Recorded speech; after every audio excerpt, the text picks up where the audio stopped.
My name's Shervana, and I will be doing a tattoo tour for you today. I'm going to start from my first tattoo to my newest tattoo. So my first tattoo I got when I was 19 years old in Sierra Vista, Arizona. I'm not going to name the artist because I don't really have many nice things to say about the tattoo. I'm going to keep it because I absolutely love the memory surrounding it and I love the Smiths, but it's blown out completely. Like every single letter has blown out and it's just not a very good tattoo. So the first tattoo I have, and I'll insert a picture here if you can't see, but it says, "There is a light that never goes out." If you listen to the Smiths, you will know this song, "There is a Light That Never Goes Out," which is about, I guess, just living your life and dying in car accidents.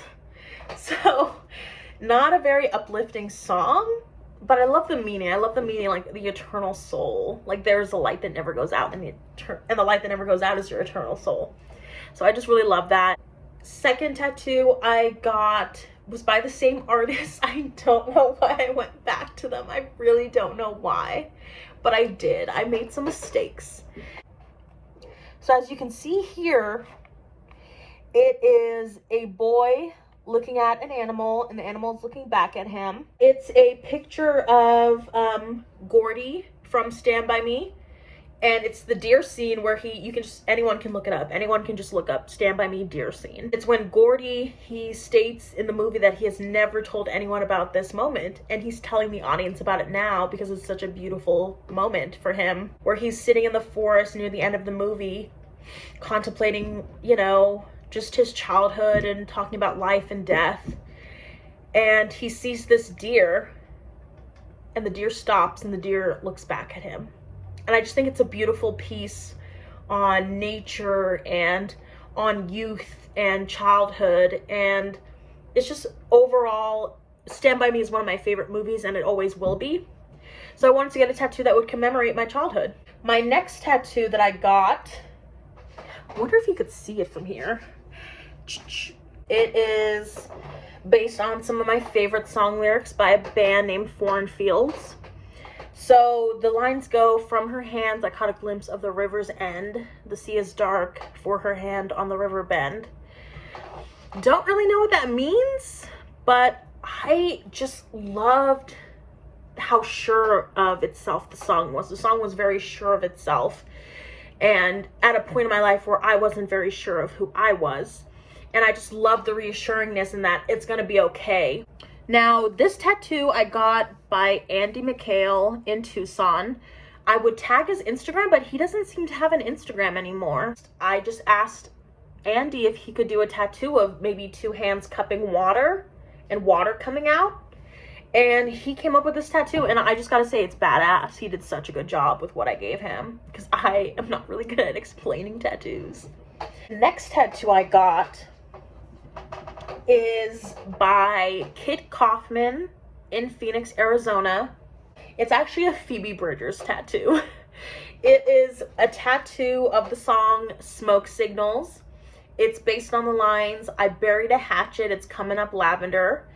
And I gave such a poor design to poor Kitt. I feel so bad for him. I literally just sent a very poorly drawn hatchet and a very, very poorly drawn lavender sprig. And I was like, make it like this, make the little X down with this. And yeah, that's what I want down my knee. And he delivered. He sure did. Chef's kiss again. Chef's kiss for every tattoo artist that I'm naming. Chef's kiss. I love them all. They're phenomenal. So I actually loved the album Stranger in the Alps by Phoebe Bridgers. I don't know if you can see it, but I have a signed Stranger in the Alps album by Phoebe, and I love it. I think the album, I first listened to the album when it first came out in 2017, and it just changed my life, so I wanted to get something to commemorate that feeling of like regrowth and rebirth. My next two tattoos I got on the same day, and I got them in Tucson, also by Ervin. I got, as you can see, these two daisies. And I also got a Frida Kahlo tattoo, but we'll get into the Frida piece in a minute. So I first asked Ben if he could draw out 2 daisies for me in honor of my mom. When I was a little girl, I used to, I guess, like, lay on top of my mom when I was little. Like, she would lay on the couch and I would lay on top of her. And one day I went outside to our front porch and I picked some little white daisies and I laid them on her, and I thought they would heal her from her sickness. But when I came back into the room, I noticed the flowers were wilting on her body. So I decided to get a tattoo because I wanted to get flowers that would never wither away. I don't know why, but just in this area, I could not stop scratching this tattoo, and I need to get it touched up because, as you can see, 2 of the leaves are basically gone because I scratched the shit out of them. Next tattoo is my Frida Kahlo piece.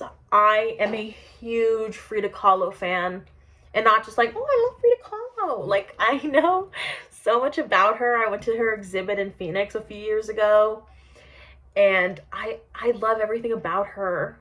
I feel so deeply for her, and she's one of those people that I just wish I could meet, that I would just die to meet, because I would love to have her as a dinner guest and just talk to her.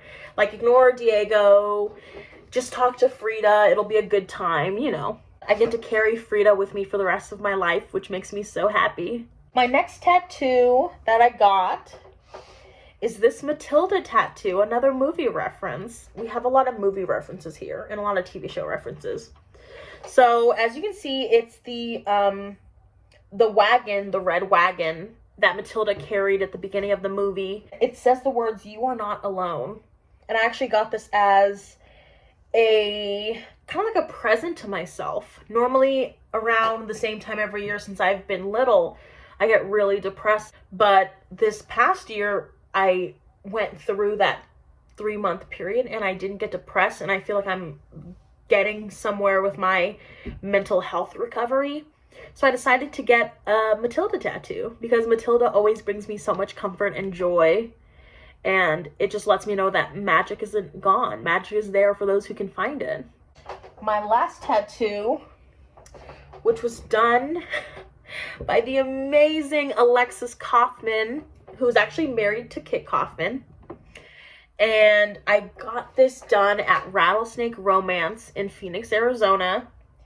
As you can see, it's H and Dale Cooper from Twin Peaks, and there's a lit match in front of his face, and it says, "Fire Walk With Me." I love Twin Peaks, y'all.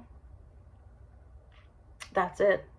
It's very different from a regular mystery show. It's spiritual and it's mystical, and sometimes it's also terrifying. But I love Twin Peaks. And I still haven't seen season 3. Don't beat me up about it in the comments, but please don't. But I still need to see season 3. And I'm pretty sure after I see season 3, I will have more Twin Peaks tattoos. I completely forgot to mention my Avatar: The Last Airbender tattoo. As you can see, it is the Fire Nation symbol right above my chest, and it is also done by Ben Ervin. That's actually it for today, and I plan on getting 2 more tattoos in a week from today, and I plan on taking you guys along with me. So yeah, see you later. Bye.